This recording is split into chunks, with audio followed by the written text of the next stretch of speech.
Bonsoir à tous. Bonsoir, Monsieur le Président. Bonsoir. Bonsoir, Gilles. Bonsoir Anne-Sophie, bonsoir Monsieur le Président, bonsoir à tous. Bonsoir à vous. Je précise que nous venons à peine d'enlever nos masques à l'instant et que nous sommes chacun à 2 mètres l'un de l'autre, ce qui permet de ne pas prendre de risque de contamination. D'abord, Monsieur le Président, 8 mois après l'apparition de l'épidémie en France, les Français sont inquiets, ils sont parfois déboussolés par des injonctions qui semblent contradictoires. Où en sommes-nous aujourd'hui en France? Est-ce qu'on en est au même niveau qu'à la mi-mars, juste avant d'entrer dans le confinement? Est-ce qu'on a perdu le contrôle de l'épidémie? Bonsoir. Nous n'avons pas perdu le contrôle. Nous sommes dans une situation qui est préoccupante et qui justifie que nous ne soyons ni inactifs, ni dans la panique. Nous avons appris de la première vague. Notre pays a subi cette vague de plein fouet. Un rapport d'ailleurs vient d'être rendu qui fait l'analyse de ce qu'on a bien fait, moins bien fait, mais qui a frappé toute l'Europe, le monde entier même. Nous avons eu, durant cette première vague, 30 000 victimes. Depuis lors, 2 000 victimes supplémentaires. Et en effet, ce virus que nous connaissons maintenant depuis le début de l'année et qui nous frappe depuis 8 mois, revient. Nous sommes dans ce qu'on a souvent appelé cette deuxième vague. Et ça remonte partout en Europe. Au moment où nous nous parlons, l'Allemagne est en train de prendre aussi des mesures restrictives parce qu'elle a beaucoup de cas. Elle est 15 jours, 3 semaines derrière nous, mais dans une situation préoccupante. L'Espagne, les Pays-Bas sont aussi dans une situation très préoccupante, avec même plus de cas rapportés à leur population que nous, et ont pris ces derniers jours des mesures très restrictives. Donc le virus repart, recircule très vite partout en Europe et dans notre pays. Maintenant, je pense qu'il est important, dès le début de notre échange, et pour tous nos concitoyens, de dire exactement ce que nous savons de ce virus. On sait qu'il tue. L'OMS le rappelait ce matin, 0,6% des gens qui sont touchés, 32 000 victimes en France. Il tue plutôt les gens qui sont plus âgés. C'est vrai que 90% des gens qui sont morts, de nos concitoyens qui sont morts de ce virus, avaient plus de 65 ans. Il frappe plutôt celles et ceux qui ont aussi d'autres pathologies, un diabète, de l'hypertension, de l'obésité, mais on peut aussi ne rien avoir de tout cela et en mourir. Et il frappe de manière très injuste, encore plus dans les milieux les plus précaires, les plus pauvres. Mais une fois que j'ai dit ça, ce virus frappe toutes les catégories d'âge et il y a des formes très sévères à tous les âges. Au moment où je vous parle, nous y reviendrons, la moitié du nombre de Covid qui sont en réanimation ont moins de 65 ans. Au moment où je vous parle, nous avons des centaines de milliers de nos concitoyens qui ont eu ce virus, qui en sont sortis, qui sont en train de l'avoir, qui en sortiront, mais qui ont perdu l'odorat, le goût, qui auront des lésions, des poumons, parfois des conséquences cardiaques, gastriques, d'autres cérébrales, que nous ne comprenons pas parfaitement. Donc ce virus, il est dangereux et grave pour tout le monde. Maintenant, nous sommes aujourd'hui rentrés dans une phase où, en effet, il nous faut réagir. Nous mesurons chaque jour mieux. On fait entre 1,3 et 1,4 million de tests par semaine. Et en ce moment, nous avons 20 000 cas en moyenne par jour de plus. 20 000. Au moment où je vous parle, et depuis plusieurs jours, nous avons donc, chaque jour 200 de nos concitoyens qui rentrent en réanimation. Aujourd'hui, 226. Et nous avons 32% de nos services de réanimation qui sont occupés par des concitoyens qui ont le Covid. Ce qui veut dire que nos services de réanimation sont aujourd'hui dans une situation de pression qui n'est pas soutenable. Et ce qui est important de comprendre, et je m'arrêterai là sur ce point, c'est que la différence entre le moment où je vous parle et ce qu'on a fait en mars-avril, c'est que nous avons appris, on sait comment il fonctionne, et le virus n'a pas décollé à ce point. Donc nous n'avons pas perdu le contrôle.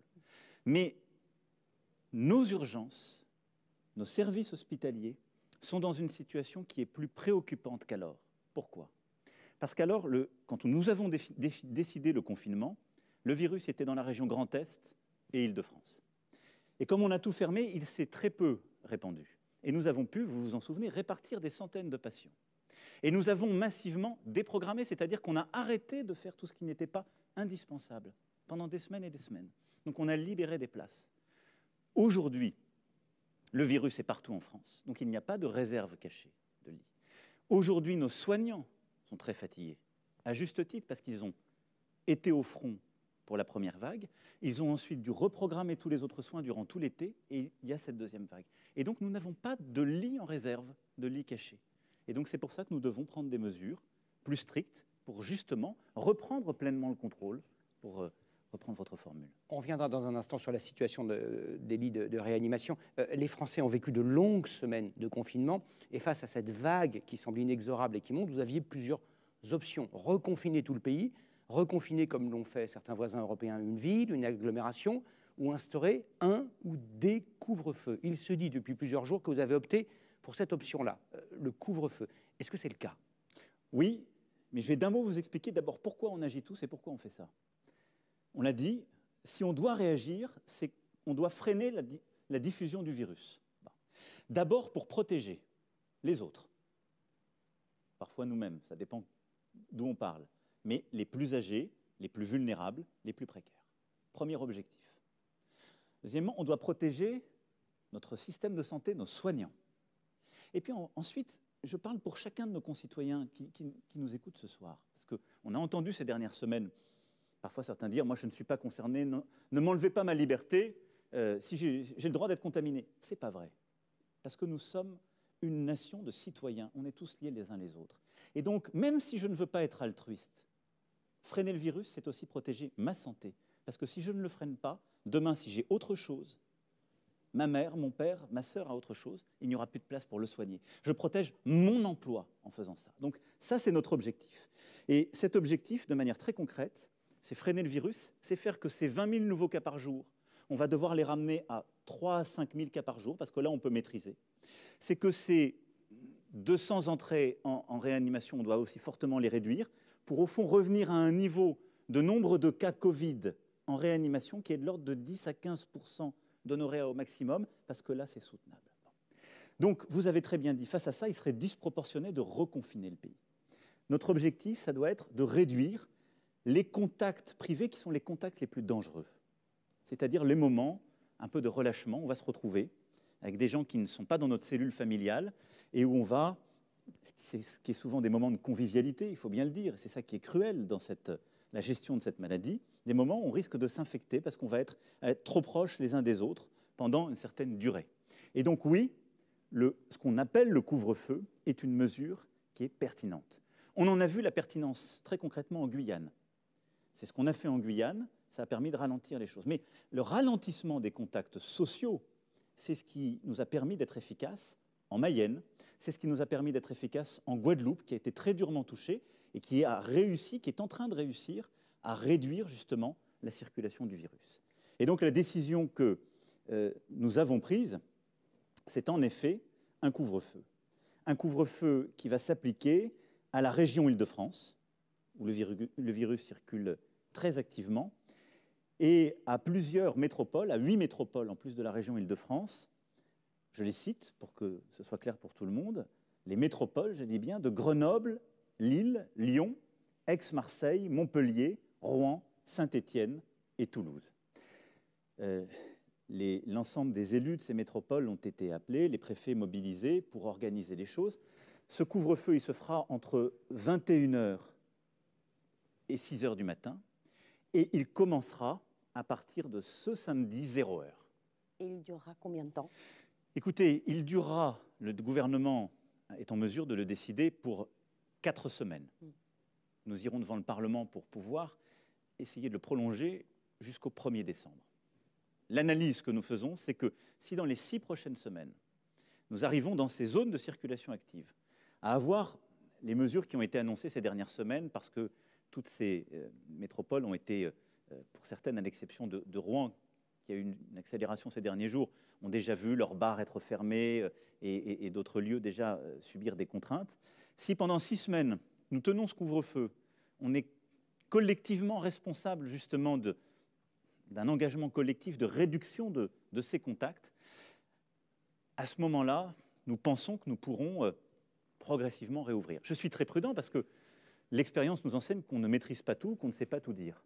Mais 6 semaines, c'est le temps qui nous paraît utile. Je veux bien simplement qu'on comprenne l'objectif. L'objectif, c'est de pouvoir continuer à avoir une vie économique, à fonctionner, à travailler, à ce que les écoles, les lycées, les universités soient ouvertes et fonctionnent, à ce que nos concitoyens puissent travailler tout à fait normalement, à ce qu'il puisse y avoir évidemment une vie sociale, mais en réduire les aspérités. Et au fond, ce qu'on veut surtout attraper, si j'ose dire, à travers cette mesure de couvre-feu, c'est tout ce qui a fait progresser le virus dans ces régions, c'est-à-dire les rendez-vous, entre guillemets, privés, les parties, les anniversaires, les moments de convivialité, on se retrouvait à 50 et 60, des soirées festives, malheureusement, parce que ce sont des vecteurs d'accélération de ce virus. Pour être clair et concret, à 21h, dans toutes ces villes, ça doit faire 18-20 millions d'habitants, j'ai fait l'addition approximative. Que vous avez raison. Tous les cinémas, tous les théâtres, tous les restaurants, tous les bars sont vides.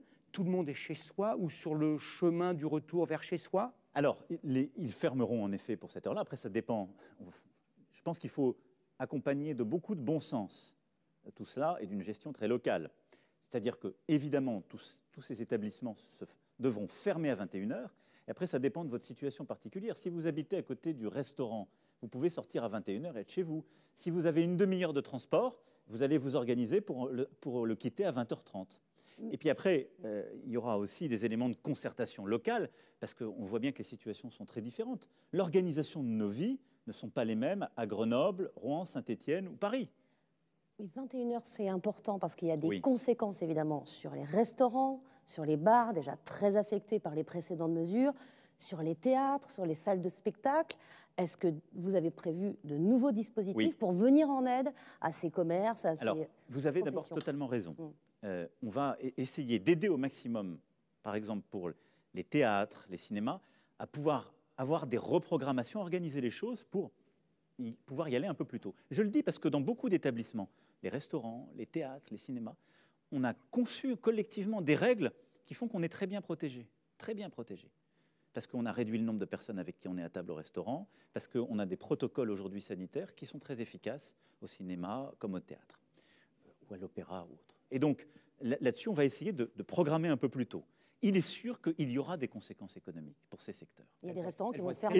Et donc, de manière très claire, par exemple à Paris, on sait très bien que si on demande ce couvre-feu à 21h, on a même des restaurants qui décideront de fermer. Donc je vais être très clair pendant ces 6 semaines. D'abord, on y reviendra sans doute quand on parlera d'économie, mais le chômage partiel à plein, c'est-à-dire 100% pour l'employeur, va être réactivé pour tous ces secteurs. Hôtellerie, café, restaurant, tourisme, événementiel, culture, sport. Donc 100%, 84%, jusqu'à 4,5 SMIC à 84% du net pour les salariés. Mais on prend en charge à 100% pour l'employeur. On a donné des délais nouveaux pour les prêts garantis par l'État. On peut décaler d'1 an le début du remboursement et on l'a échelonné sur 5 ans avec des taux très préférentiels qui ont été négociés. Et on pourra redemander les tranches supplémentaires auxquelles on a droit. Et puis, dès vendredi, dans chacune de ces métropoles, on va relancer une concertation locale avec tous les métiers qui sont concernés. Et nous allons améliorer la réponse économique avec tous ces professionnels. Je le dis, je pense en particulier à nos restaurateurs. Ils ont fait des efforts extraordinaires. Ils portent l'art de vivre à la française. Et c'est vrai que dans certains endroits, ils auront plus intérêt à fermer, ou ils devront fermer parce que leurs charges fixes sont trop importantes. Comment on améliore alors justement la règle ? Ça veut dire que très concrètement, on va mettre en place des dispositifs supplémentaires parce que, de manière très claire, je ne veux pas que nos indépendants, nos TPE, nos PME ferment, tombent en faillite à cause de ce couvre-feu comme c'était à cause du confinement. La vie économique fait que dans certains secteurs, on sait les conséquences qu'on a. On le voit aujourd'hui avec certains cas dont on parle à juste titre beaucoup. Mais nous aurons des dispositifs de soutien supplémentaires. C'est-à-dire qu'on va améliorer l'accompagnement économique de tous ces secteurs dans les métropoles où le couvre-feu est installé. Parce que pour certains, il faudra faire plus que ce qu'on a fait avec le fonds pour les indépendants ou avec les mécanismes que je viens de dire. Je rajoute un point. Pour les indépendants, je le rappelle, on l'a étendu jusqu'à 50 salariés le mécanisme. On prend jusqu'à 60% du chiffre d'affaires et jusqu'à 10 000 euros. Donc ça, c'est France entière.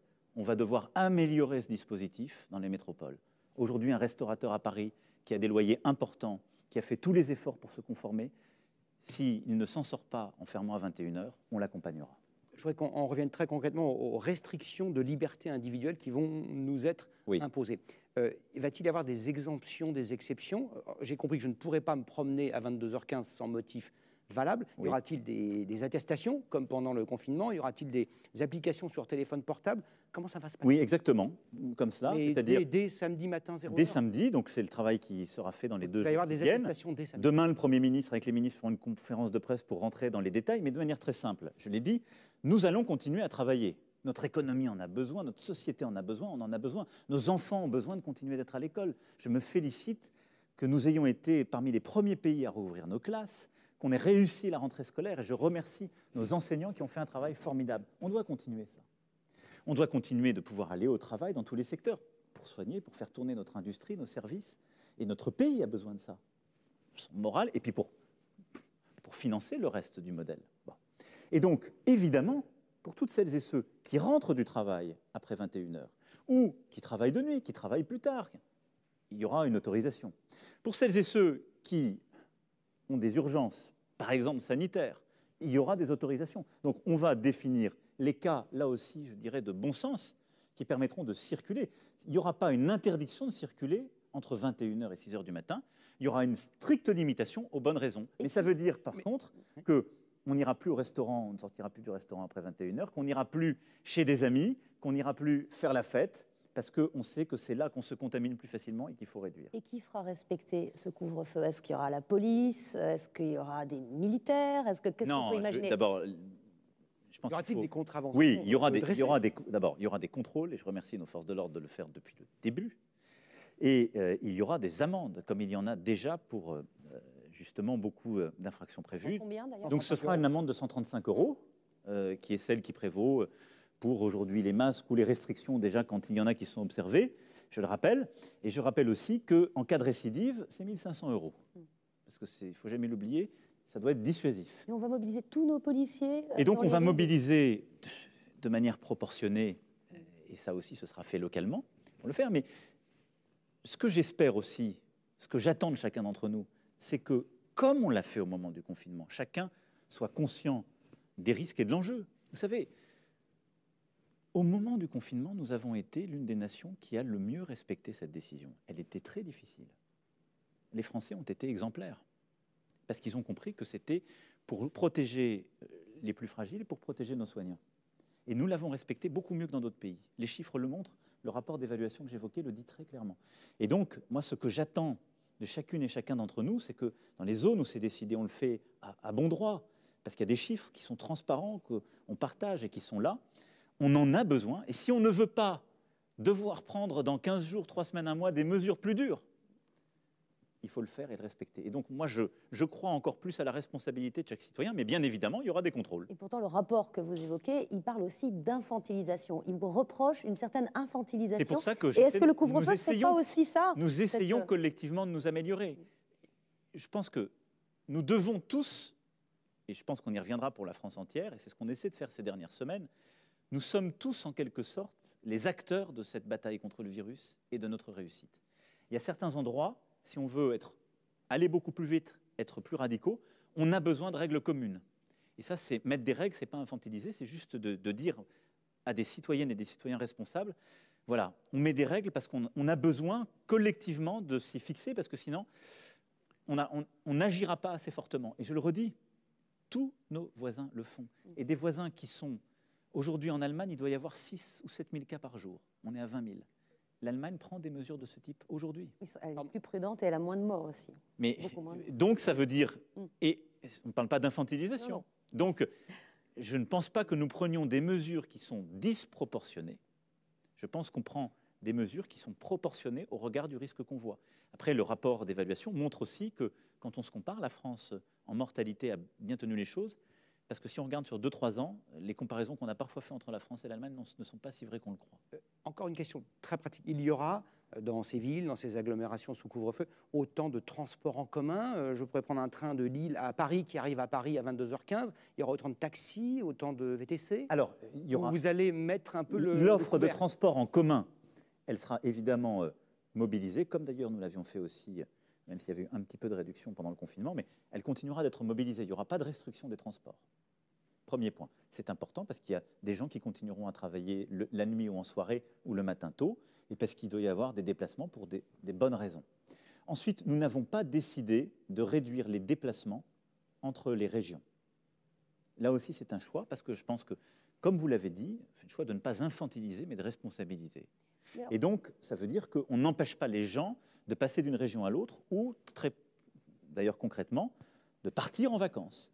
Mais on va leur demander de respecter des règles de citoyenneté pendant les semaines et les mois qui viennent. Ça, certains vont avoir du mal à le comprendre, parce que ces vacances de la Toussaint, c'est le moment des rassemblements familiaux, où les plus jeunes vont retrouver sans doute des grands-parents. Est-ce qu'il n'y a pas un danger, justement, à permettre ces vacances, à inciter même à prendre ces vacances de la Toussaint? C'est ce qu'a fait le secrétaire d'État au tourisme, alors qu'on est en pleine crise, alors que certains enfants viendront aussi de régions, de métropoles, où effectivement l'épidémie est à un très haut niveau. On sait que quand on est dans des espaces qui sont ouverts, on peut prendre l'air. On sait que quand on est justement dans des lieux où on peut sortir, on lutte plus efficacement contre le virus. Donc, demander aux gens de rester chez eux dans un appartement et de ne pas aller dans un lieu de vacances, honnêtement, ce serait disproportionné et parfois contre-intuitif. Donc en fait, on va soulager un peu les métropoles en permettant aussi pour partie. Et d'ailleurs, regardez, c'est un peu ce qu'on avait vécu au début du confinement. Est-ce que, pour autant, on a eu du virus qui s'est mis partout? Non.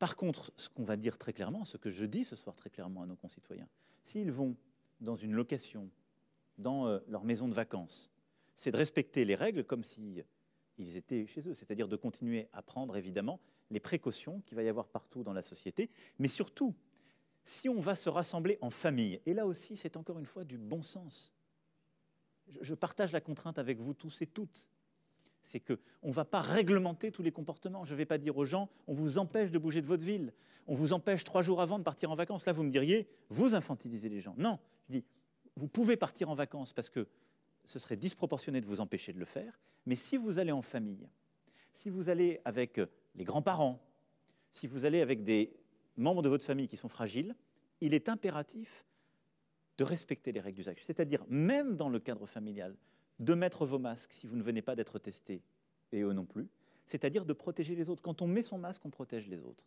Et donc de mettre vos masques quand vous êtes à moins d'1 mètre, de garder au maximum les distances, et les promenades dehors, pour s'aérer, c'est une très bonne chose, mais se confiner, avoir des gestes même d'affection, si je puis dire, sans aucune précaution, n'est pas adapté à la période que nous vivons. Mais vous n'allez pas généraliser le port du masque dans des départements, des régions où le virus circule peu? Alors, si on prend 2 pas de recul, là, on vient de dire ce que nous allons faire, sous réserve de vote du Parlement, dans les 6 semaines à venir, dans les endroits où le virus circule le plus activement.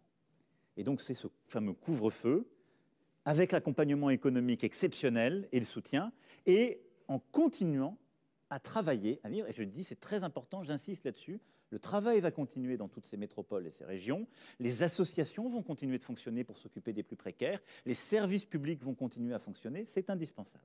Dans le reste du pays, qu'est-ce qu'on doit faire? Nous devons, si je puis dire, nous remobiliser collectivement. Je sais qu'il y a beaucoup d'efforts qui ont été faits par nos concitoyens, mais je veux ici dire les règles qu'on va appliquer partout. Ces règles, ce sont des gestes simples, et il faut les garder dans l'enceinte familiale et partout en France. Garder des distances, plus d'1 mètre. Évidemment, avec son conjoint, celles et ceux avec qui on vit toute la semaine et en permanence, il y a une proximité qui est là. Mais quand on est avec d'autres membres de la famille, des amis ou autres, garder cette distance d'1 mètre. Se laver régulièrement les mains avec le gel hydroalcoolique ou le savon. Porter au maximum un masque. Il y a des endroits où c'est obligatoire. Je ne reviens pas sur ces règles. Elles se sont installées maintenant localement. Il ne faut pas les changer. Par contre, au maximum, quand on est à l'intérieur, qu'on ne peut pas respecter ces règles, même dans des réunions privées, il faut mettre au maximum ce masque. Et c'est une forme de discipline, de réflexe qu'on doit prendre. C'est une recommandation que je fais là. Mais si on veut être précautionneux, réduire le risque pour soi et les autres, il vaut mieux le prendre, y compris en famille ou avec des amis. Et 4e règle, pas possible pour tout le monde, France entière, aérer régulièrement. Il faut aérer, les scientifiques nous disent, 10 minutes 3 fois par jour. Mais aérer de manière régulière. Il y a des protocoles qui sont faits d'ailleurs dans les écoles comme chez les professionnels de santé, c'est important. Et puis, une dernière règle, je dis ça parce qu'on a regardé ce qui marchait chez nos voisins, chez les autres, cette fameuse règle des 6. Au restaurant, on l'a dit, je remercie une fois encore nos restaurateurs, on a dit pas plus de 6 à table. Eh bien, au maximum, pour notre vie personnelle, il faut qu'on fasse ça. Si on est une famille de 7, 8, 9, 10, c'est évident, on continue à avoir une vie familiale normale. Là aussi, il faut avoir du bon sens. Et pas plus de 6 dans la Mais rue non on plus. essaie, quand on invite des amis, de ne pas être plus de 6 à table. Et pas plus de 6 dans la rue non plus, par Et groupe on essaie d'amis. de ne pas se regrouper à plus de 6. Cette règle des 6, qui est une règle de bon sens que chacun peut avoir, il faut essayer de se l'appliquer à soi-même, parce que c'est aussi quelque chose qui nous protège et qui va nous aider à freiner, France entière, tout cela. Et donc, vous voyez, partout sur le territoire, ces règles, elles ne relèvent pas, je rejoins ce que vous disiez, et qui est en effet un des enseignements, ce n'est pas des règles qu'on va mettre dans des décrets, des protocoles, partout. C'est des règles dont je voudrais que chaque citoyenne et citoyen se les approprie pleinement. Parce que ces réflexes, ils sont y compris les jeunes, parce que je parle des jeunes parce qu'on a l'impression quand même que le couvre-feu vise aussi une population jeune qui sort, qui fait la fête, qui a beaucoup d'interactions. Oui, mais enfin, c'est dur d'avoir 20 ans en 2020. Oui. C'est dur. Donc je donnerai jamais de leçons à nos jeunes. Parce que ce sont ceux qui, honnêtement, vivent un sacrifice terrible. Des examens annulés, de l'angoisse pour les formations, de l'angoisse pour trouver le premier job. C'est aussi pour ça qu'on a mis une telle mobilisation, un jeune, une solution. Je rappelle que nous avons créé des nouvelles formations, on a justement réouvert des places pour que des jeunes puissent rester, refaire des formations en faculté, comme en CFA, comme dans des écoles post-bac. On a développé l'apprentissage massivement en accompagnant les entreprises pour qu'elles puissent leur donner des places en apprentissage, et les chiffres se tiennent à peu près dans cette rentrée. Et donc, en payant beaucoup plus, en compensant l'employeur pour que les jeunes puissent trouver leur place, donc on fera tout pour nos jeunes. Mais c'est normal. Quand on est jeune, on fait la fête, on a des amis. Et donc, je culpabiliserai personne. Non, mais je voudrais qu'on prenne pendant quelques semaines et quelques mois que, je ne leur demande pas d'avoir moins d'amis, on va devoir faire un peu d'effort, c'est-à-dire se voir moins nombreux en même temps. Et essayer aussi d'avoir cette règle, de se protéger les uns les autres. Et donc, je sais que c'est un effort énorme. Mais au fond, le pari que nous faisons maintenant, c'est, je partage avec vous toutes les informations que j'ai, la contrainte. Il y a des zones, ces fameuses métropoles et la région Île-de-France, ça va tellement vite qu'on a besoin de prendre ce couvre-feu, qui va être dur pour des secteurs économiques et qui est contraignant, je le mesure. Pour le reste du pays, plus chacune et chacun porte ses règles, plus on arrivera ensemble à freiner. Il y a autre chose. Je vais demander aussi dans la France entière à l'ensemble des élus, à nos maires, de nous proposer des plans de prévention. Les maires, en associant mieux les citoyens, ils le font formidablement. Ils ont des conseils de citoyens, ils ont créé leur propre structure. On a besoin d'associer pleinement nos citoyens et d'associer nos élus. Les maires doivent aussi être dans cette phase des acteurs de la prévention. Ce sont ceux qui savent le mieux aller chercher nos aînés, aller chercher les associations pour expliquer, porter nos messages, mieux protéger. Donc voilà ce qu'on va faire après France entière, en continuant à limiter aussi les grands rassemblements et continuant les règles qu'on a depuis la rentrée. Vous-même et vos ministres, vous dites depuis quelques jours, quelques semaines, que la règle, dorénavant, sans qu'on sache jusqu'où cette règle nous mène, c'est le télétravail, pour le plus grand nombre possible. À quel étiage? 50% du temps? Alors, 80%? Non, 100%? Et puis il y a le privé, sur lequel vous n'avez pas le droit directement d'intervenir, et la fonction publique. Qu'est-ce que vous dites aux 5,5 millions de fonctionnaires? Restez chez vous le plus possible? Non, je ne vais pas dire ça comme ça. Parce que d'abord, travailler, que ce soit en entreprise, dans un service public, dans une collectivité locale ou au service de l'État, dans une association, c'est un collectif. Et je pense qu'il faut faire attention. Le télétravail, c'est un outil quand on l'utilise intelligemment, que c'est flexible, que c'est presque individualisé, négocié au plus près, c'est intelligent. Si c'est une règle nationale, là maintenant, on a dû le faire au moment du confinement, mais là maintenant, parfois, on réisole les gens. Vous savez, le télétravail, je vais être un peu direct, quand on a une résidence secondaire tout à fait sympathique et qu'on télétravaille, c'est chouette. Quand on a un appartement, que les enfants sont à la maison, qu'on a de la promiscuité, ça devient vite très dur. Et puis, on a besoin d'échanger avec des collègues de travail. Bon. Donc, il faut là aussi du bon sens. On a besoin que les entreprises fonctionnent. Elles ont besoin d'avoir de la présence au travail. On a besoin d'avoir des services publics qui soient ouverts, des bureaux de poste qui soient tous ouverts. Ils ne vont pas refaire non, les pas bureaux du de tout. poste, les perceptions qui ont fermé en mars-avril. On a besoin d'avoir des professeurs qui sont en classe, etc. Donc oui, il faut que tout le monde soit présent au maximum. Mais là où c'est possible, quand on est dans un bureau où il n'y a pas d'accès au public, quand on est dans une entreprise où les règles peuvent le faire, dans la mesure du possible, et négocier au plus près du terrain, on va plutôt inciter les gens à faire, pour les emplois où c'est pertinent, 2 à 3 jours de télétravail par semaine. C'est ce que font certains depuis plusieurs semaines. Pourquoi? Parce que ça réduit un peu la pression collective et la circulation. Mais voilà, il faut du bon sens, mais ça n'est pas la panacée. Il faut aussi que ce soit négocié, et les partenaires sociaux ont raison d'insister là-dessus, négocier dans les branches et au plus près de l'entreprise. Mais il ne faut jamais oublier qu'on vit ensemble. Et je pense qu'il faut qu'on réussisse à réduire nos contacts un peu inutiles, parfois nos contacts, pardon de le dire comme ça, mais les plus festifs, mais qu'on continue à avoir une vie sociale. Au travail, où on sait bien se protéger parce qu'on a maintenant la règle du masque, à l'école, au lycée, à l'université, dans les associations, parce que c'est la vie aussi. On a l'impression que la situation que vous avez décrite et qui nous amène à imposer ce couvre-feu dans les métropoles, elle était prévisible, elle était même prévue par les avis du Conseil scientifique en juin, en juillet. Il parlait d'ailleurs de la pression sur ces métropoles, sur le danger que le virus soit plus virulent à la rentrée. Tout ça était prévisible. Et puis, il y a eu l'échec de la politique du dépistage. D'abord, on a attendu longtemps ces tests. On les a attendus en mai, en juin, en juillet, ça commence à arriver. Et puis après, on n'arrive pas à comprendre comment on a pu prévoir l'amont, c'est-à-dire tout le test, et pas l'aval, c'est-à-dire pas l'examen de ces tests, pas les moyens pour traiter ces tests en moins de 2 jours. Parce qu'au-delà de 2 jours, c'était de l'argent jeté par les fenêtres. Alors, vous avez raison, on a rencontré des vraies difficultés sur ce sujet. Je crois qu'il faut le dire et les partager. Pourquoi? Parce qu'on a monté, on s'était donné des moyens, et on a plutôt suivi la trajectoire des moyens qu'on s'était donnés. On est aujourd'hui l'un des pays qui teste le plus en Europe. Pas forcément le plus efficacement. Non, mais je vais revenir pourquoi, parce que ça, c'est les techniques de test. Mais on fait entre 1,2 et 1,4 millions.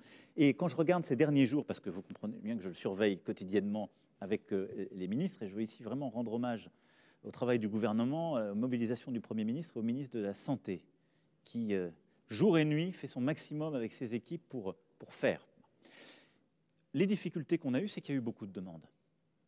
Beaucoup plus qu'on ne pensait. Parce que c'était gratuit. Oui, mais parce qu'on n'a pas besoin d'ordonnance. Rappelez-vous la polémique qu'on a eue à la rentrée sur les masques, est-ce qu'il fallait que ce soit gratuit ou pas à l'école? On l'a rendu gratuit pour tous les enfants de familles modestes ou les plus précaires. Des millions. Parce que ce n'était pas gratuit pour tout le monde, on a eu des polémiques. Vous pensez que la solution, c'était de rendre payant le test? Moi, je ne crois pas. C'est de prévoir les moyens pour analyser les tests. J'assume totalement qu'on ait en effet rendu le test gratuit. Parce qu'on a décidé, nous, en France, qu'il n'y aurait pas de barrière à l'argent. Il faut le dire. Et depuis le début de cette crise, c'est ce qu'on a fait. On est l'un des pays qui a le plus accompagné économiquement et socialement notre nation. Et je l'assume. Et parce que c'était gratuit, on pouvait anticiper cette vague de... Parce que c'était gratuit peut-être, mais moi je ne crois pas qu'il y ait beaucoup de gens qui aient à l'excès été se faire tester. C'est parce que c'était surtout, il y avait de l'inquiétude, parce que le virus a circulé. C'est tout, parce que le virus a circulé entre les générations. Et on le voit un peu partout en Europe. Donc je ne mettrai pas ça sur le compte de la politique de test. Je dis juste que, ce que décrit très bien le rapport, on a en effet eu des délais qui étaient trop longs. Pourquoi? Parce qu'on n'avait pas l'organisation qui permettait de le faire. Je remercie, moi, l'ensemble des professionnels de santé publics et privés qui se sont mobilisés. Mais on n'avait pas de grosses centrales de tests. On a un réseau qui est en plein de petits points. Et donc, on avait un système qui n'était pas habitué à avoir une telle pression. Et donc, il y avait de la queue pour obtenir le test, de la queue pour avoir les résultats. Et ça, c'est lié à la technique. Vous entendez beaucoup parler de ce test qu'on appelle PCR. En effet, il faut une technique d'analyse. Alors, comment on va répondre à ça? On va changer les choses. Et je veux aussi donner une perspective à nos concitoyens. Là, je dis pour 6 semaines, on va faire couvre-feu dans ces métropoles et en région Île-de-France. Et on se remobilise partout dans le pays pour essayer de gagner cette bataille. Ensuite, on doit progressivement aller vers une stratégie qui est partout dans notre pays, tester, alerter, protéger. C'est la clé de la stratégie qu'on doit faire monter en puissance tout le mois de novembre et en décembre. Parce que nous en avons jusqu'à l'été 2021, au moins avec ce virus, tous les scientifiques sont clairs. Et donc si on ne veut pas faire tout le temps des blocages, redémarrages, il faut qu'on arrive au fond à beaucoup mieux suivre ce virus. C'est pour ça que je vous dis qu'il faut qu'on réussisse à baisser le nombre de contaminations jour plutôt à 3 000, 5 000 cas qu'à 20 000 comme on est aujourd'hui. Et donc, premier pilier, tester. On a une innovation qui est arrivée ces derniers jours, reconnue par l'Organisation mondiale de la santé, la Haute Autorité de Santé, ce sont ce qu'on appelle ces tests antigéniques. Il va toujours falloir faire ce fameux prélèvement, ou dans le nez ou dans la bouche, avec ce fameux écouvillon. Tout le monde est devenu expert de ce sujet. Mais c'est en 15 à 30 minutes qu'on a le résultat. Ça change beaucoup de choses. On pourra aussi le faire dans les pharmacies, dans différents points. Donc ça, on aura plus de points d'appui, pas simplement dans des laboratoires. Ça va être un vrai changement. Ensuite, on développe des techniques pour analyser beaucoup plus vite, plus de tests ensemble, avec le mode PCR. Et puis, on continue à innover, pas qu'en France, partout dans le monde, pour aller vers des autotests où, sur la base de votre salive, parfois de votre sang, vous pourrez vous autotester. On est habitué à le faire avec les tests de grossesse ou d'autres tests. Et donc, nous allons rentrer dans une stratégie qu'on va déployer là pendant les prochaines semaines, où on va pouvoir réduire encore drastiquement les délais. Et donc, dès qu'on a une hésitation, qu'on est cas contact, qu'on est symptomatique ou qu'on a un doute, on pourra se faire tester, on aura la réponse rapidement. Deuxième pilier, l'alerte. Quand je suis testé, il faut que je puisse alerter ce qu'on appelle mes cas contacts. Les gens avec qui j'ai été exposé à moins d'1 mètre, avec qui j'ai dîné, avec qui j'ai passé un long moment, avec qui j'ai été à la cafétéria ou autre. Ce que Stop Covid n'a jamais permis de faire. Vous avez raison. C'est un échec cuisant. Alors, les derniers chiffres nous disent que vous avez Stop raison. Covid a servi à alerter, à ce jour, 493 personnes. Alors, je ne prendrai pas ce chiffre pour dire que c'est un échec. Ça n'a pas marché. C'est-à-dire que c'est surtout, ça a été beaucoup moins téléchargé que tous nos voisins. 2,5 millions de personnes à peu près. Les Britanniques, les Allemands ont beaucoup plus de téléchargements. On n'a pas réussi. Mais quand je regarde nos voisins aujourd'hui, et les cas qui ont été identifiés par une telle application, même en Allemagne ou en Angleterre, très peu. Donc, personne n'a réussi à faire de l'application un vrai outil d'alerte. Mais nous, à ce stade, on n'a pas réussi à faire de l'application un outil pour les gens. Donc, depuis plusieurs semaines, j'ai demandé aux équipes de complètement reconfigurer les choses. Il faut qu'on ait une nouvelle application, elle va s'appeler Tous Anti-Covid. Chacun est mobilisé. C'est une application, et on a regardé ce qui marchait chez les autres, il faut apprendre de nos erreurs. C'est pour quand ? Le 22 octobre, elle sera présentée et elle va comme ça monter en charge. Ce sera une application d'abord où il y aura des informations. Comment circule le virus là où vous êtes, où sont les points pour se faire tester et suivre un peu vos cas. Donc il y aura des informations générales, des informations plus particulières et locales. Parce que les gens vont plus souvent consulter l'application quand il y a ça, ce que font très bien les Britanniques. Ensuite, on va donner aussi un mode d'emploi. Ça ne sert à rien de l'allumer tout le temps. Beaucoup de gens ont dit, ça vide ma batterie, je ne sais même plus comment. Je ne suis pas sur Bluetooth, ça ne marche pas, etc. On va donner un mode d'emploi très clair et on va dire aux gens, quand vous allez au restaurant, quand vous allez, dès qu'on pourra les réouvrir dans les zones concernées, au bar, quand vous allez chez des amis, au fond, à chaque fois que je suis dans un moment où je suis exposé à d'autres gens qui ne vont pas avoir de masque, où il y a un élément de risque, on allume justement le Tous Anti-Covid. Et on va en faire aussi un instrument avec nos restaurateurs, avec l'ensemble des cafetiers, avec les hôtels, avec tous les professionnels, un outil pour mieux alerter, tracer, et donc du coup pour identifier ces foyers de contamination, les remonter et prévenir.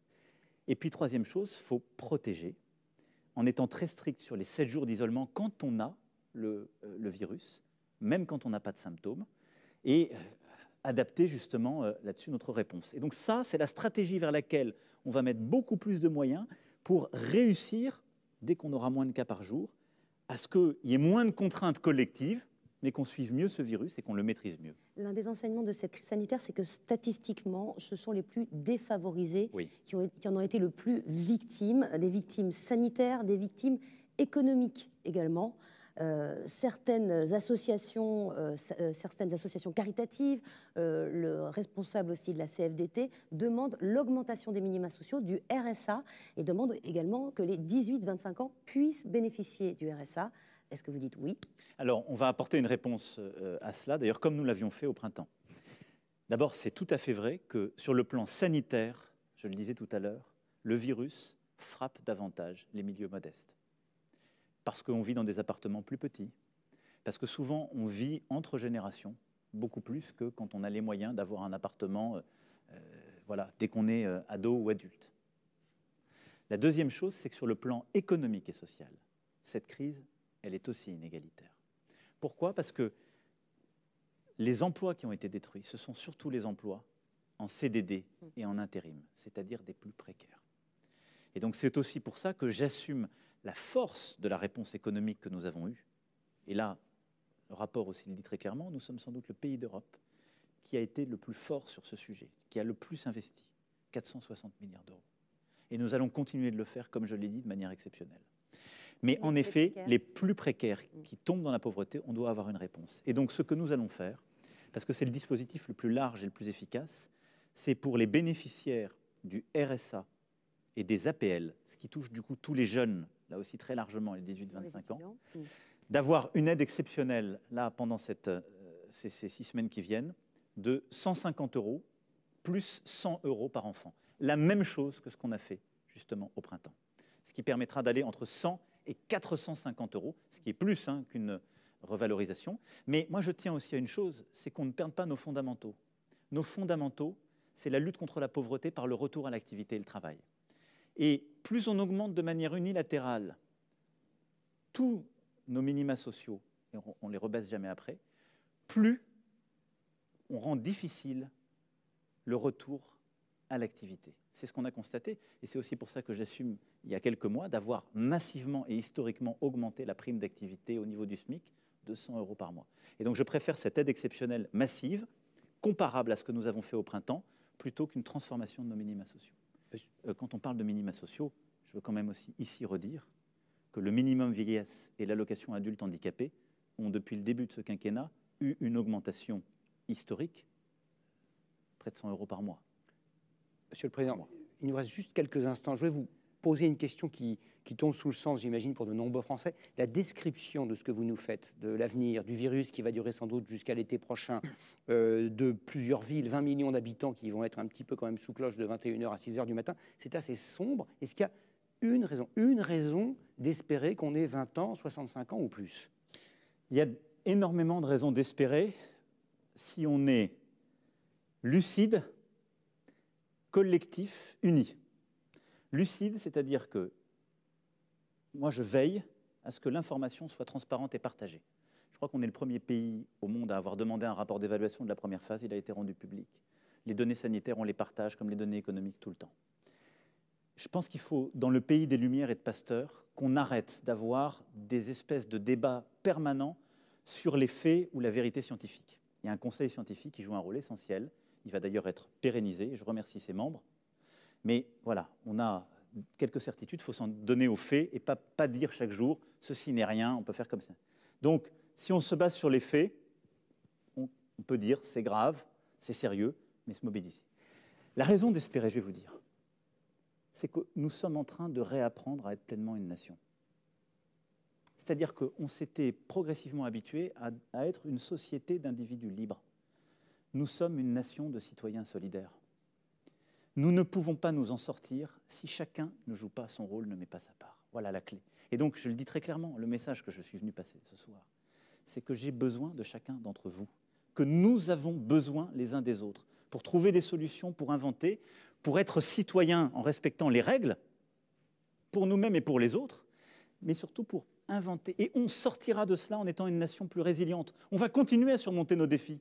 On va continuer à régler la crise climatique et la transition climatique, mais on va aussi, et on est en train de le faire, apprendre à une nation plus résiliente qui va produire de l'économie de la vie sur son territoire à nouveau. On va reproduire des médicaments, des matériaux nécessaires, qui réapprend à se protéger et à surmonter cette crise comme les autres. On sortira plus fort parce qu'on sera plus unis. Voilà, moi, si j'avais un message à passer à nos concitoyens, c'est ça. Voilà. Nous avons besoin les uns des autres, on s'en sortira ensemble. C'était le mot de la fin. Merci beaucoup, Monsieur le Président, de nous avoir reçus. Anne-Sophie. Merci, Gilles. Merci à vous. Et nous y arriverons. Nous y arriverons. Très bonne soirée à tous.